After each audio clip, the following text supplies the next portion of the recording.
you like to see Kash Patel try to just, what's the saying about a prosecutor could indict a rock? I don't know. You can indict. I'm the person, and I'll find you the crime. Kash Patel can find reasons to go after, I'm sure, different Democrat governors. There's a lot of slimy politicians out there. But I guess the question would be, is he going to go looking for things? Is he going to apply a different standard of the law to Democrats than Republicans? I don't think he should. I don't think he will. Well, would you guys like to see that? Or as a form of retribution, for example, I think is how Democrats fearmonger. So, they'd say, well, people in Joe Biden's administration went after Trump and different Republicans. Now it's time for retribution. Isn't that the word that Trump used, though? Yeah, he said retribution. He did say that. He was like, I am your retribution. But, but not Kash Patel. Like you were saying, so great. But like you were saying, we've lived in leftism for so long that if we actually ran things down the middle, the left would accuse us of going after them because they have basically run free for so long. Then when the media goes on TV, wait, would you like to see retribution out of Kash Patel? No, but when he goes after someone who libels, when he goes after somebody who slanders somebody, when he goes after a media entity for just making things up about average citizens, it is going to feel like the DOJ is going after the media when really they should have been doing it all along. It's not just going to feel like that. That's the narrative that you're going to hear. Yep.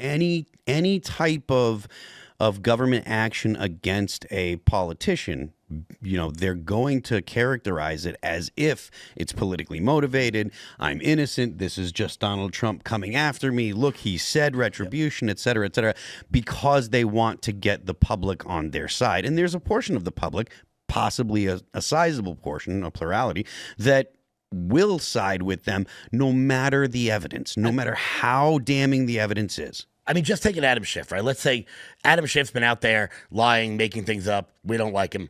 All right. Let's say he's got a nephew who works for a nonprofit that's doing something wrong, and Kash Patel goes and investigates him in that.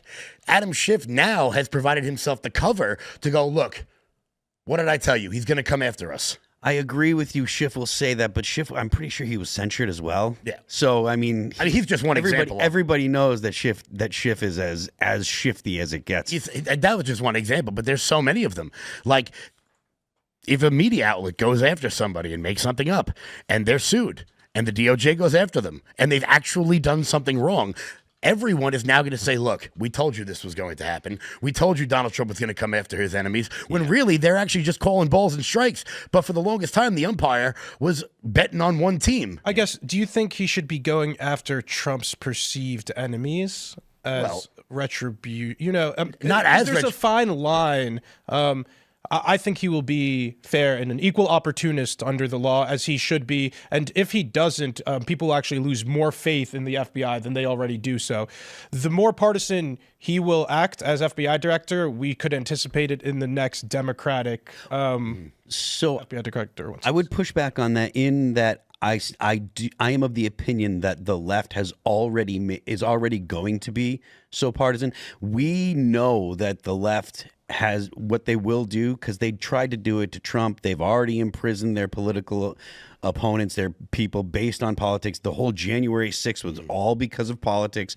They've used the government against parents that would defy the Department of Education or what have you, the LGBT stuff in schools, parents that would go and protest that, and they'd have the FBI look at them. They've put people that have committed no crime onto the Quiet Skies list, which is essentially a no-fly list or extra screening, basically making it a hassle to do things. And I'm referring to Tulsi Gabbard, and she was a lieutenant colonel in the reserve, so it's not just someone literally a war hero. Yeah, well, I mean, and ostensibly it was because she might be a risk to national security, but she's already been vetted with multiple times. She got security clearances.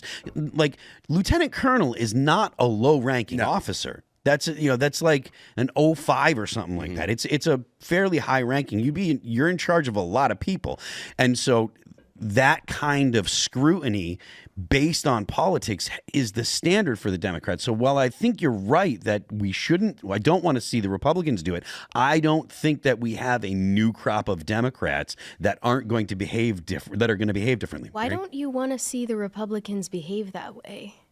Because I want to see an actually legitimate government, because the things that they went after Republicans for, they didn't actually commit crimes. So if there's no crime, then I don't want the government going after people. If there's a crime, get them and use the full extent of the law. But like Tulsi Gabbard committed no crime.